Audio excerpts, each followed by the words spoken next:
Fracking companies in the UK could soon be allowed to drill for shale gas under people's land without their agreement.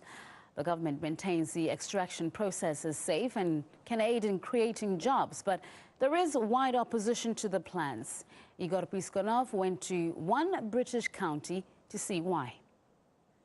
After Diane's divorce, this 5-bedroom house and 2.5 acres of land became her only assets. A retired single mother, she plans to downsize to pay for her 2 sons' education and guarantee herself a financially independent life. But due to a fracking site proposed in the area, the price of her property, which was valued at over £700,000 back in 2012, plummeted to less than £200,000, threatening to send her plans for a tranquil life in the countryside down a toxic drain. It's bad enough that the property is worth nothing, and the property is indeed around here, but the health and environmental risks are even more serious. And this is why, if they start, we will have to leave, we will have to walk away, and we'll walk away with nothing. Diane's even stocked a camper van full of supplies, and she says it's ready to leave the second the drilling starts. Just to make it clear how close to residential homes the drilling is planned here. That's Diane's property, while just across the road and behind these bushes here, this is the field already leased by the energy company, while she says the drill itself is planned to be just 300 meters away from her doorstep.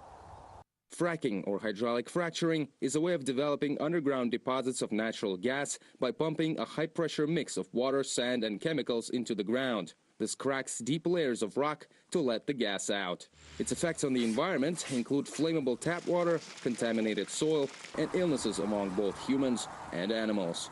Max is 9 months old, so obviously for his health and what have you, yeah, where he's going to be growing up, it's obviously a big concern. We're just a field away from where the actual site is. Every day, this group of local residents has been protesting against the fracking plans. Health risks are, of course, the main concern, but many also work in farming, the area's main industry, and they say a green light to the plans would mean the end of the road for their business. Grazing animals, dairy herds, they would be feeding on grass that would be contaminated, that would inevitably get into the milk produced, into the meat from other farm animals, crops, cereals, vegetables. Everything will be affected. Quadrilla, the energy company in charge of the project, has applied for exploration at 4 sites in the country. The final decision is expected to be made in November, but this community is looking at an uncertain future. Igor Piskunov, RT, reporting from Northern England. We also spoke to activist Helen Rimmer from Friends of the Earth Environmental Group. She believes the government is protecting the interests of the fracking industry, not people's health and lives.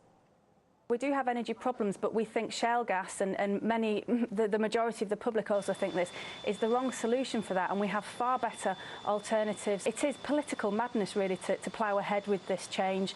It shows that the government is more concerned about the 1% of people who stand, and companies that stand to make money out of this industry, rather than the mass number of people who are opposed to it. The right of a homeowner to oppose it is being removed, which is extremely concerning from a democratic point of view. And we also know that local councils are coming under a lot of pressure from the government to actually accept and permit drilling in their areas. The government's behaviour over issues like this, and over the next licensing round, which is going to open up 60% of the country to potential fracking, will only increase the public opposition. And we have a general election coming up in May next year, and I think it will be felt at the ballot box.